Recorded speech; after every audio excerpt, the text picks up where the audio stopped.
I am Lee Kim. I will cover many aspects of paranormality. Join me and discover more.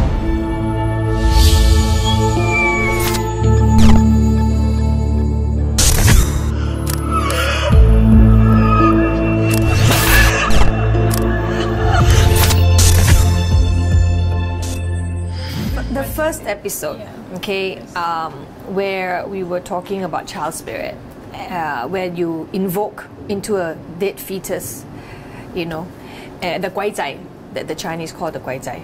I guess because it was the pilot episode, and I was expecting kind of like a, how do you say, a sample of the fetus and not a real one. Because I don't know what happened now, okay? We were supposed to just have like a sample and then shoot it accordingly, kind of like theoretical experience. But what happened was that morning, before we arrived to the location to shoot, someone had returned the fetus. They didn't want the fetus child anymore.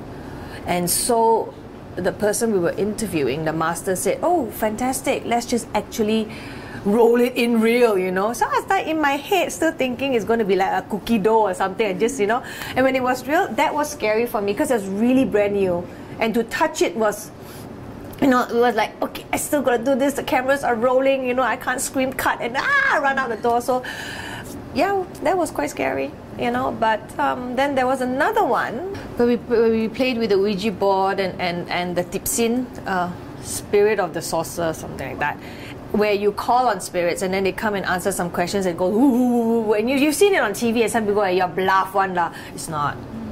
Actually, you hardly touch that object. It does move. For that one, it was a bit weary to the point of slightly scary because a lot of them came into the room and we had to call on a few times. We had young spirits, a child that died, and they came. And maybe still young, the answers were all over the place. They never answered the question. They were like playing a fool, you know.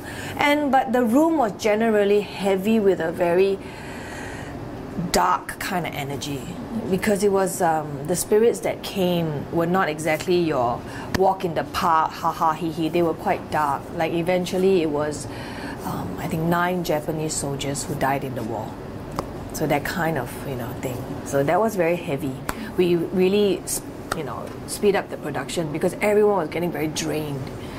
That was the heaviest production. That one was not very nice.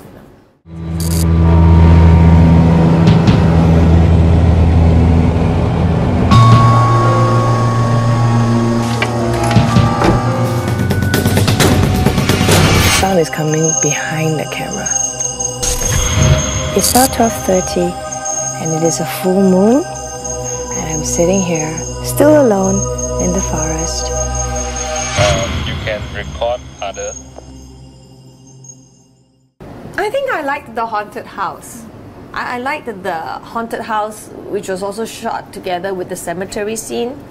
And I liked that. Surprisingly, I found it kind of peaceful, especially in a cemetery. And surprisingly, many people find cemeteries peaceful. I know. There are a lot of unusual people out there. Yeah, I like that one. I like the fact that what I had experienced in the haunted house was so much different than what people shoot for horror movies. I am sure you know, if everything is calm and they come, you get them on infrared camera, I'm sure something like that is not going to make you a 2-hour blockbuster because people want to see you, whoa, flying here, you know, scary images, fangs and blood and eyeballs bleeding, ear popping out, you know, those are things that sell. But we're doing something that is more educational.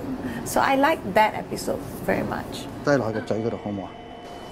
冇嘢㗎嗬。試下啦都好咯。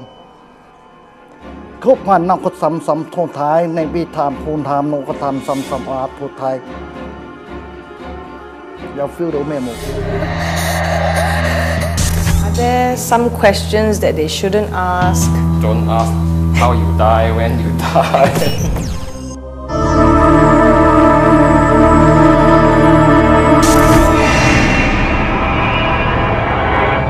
This program, just like me, is all about what you can see may not be real, and what is real you may not see.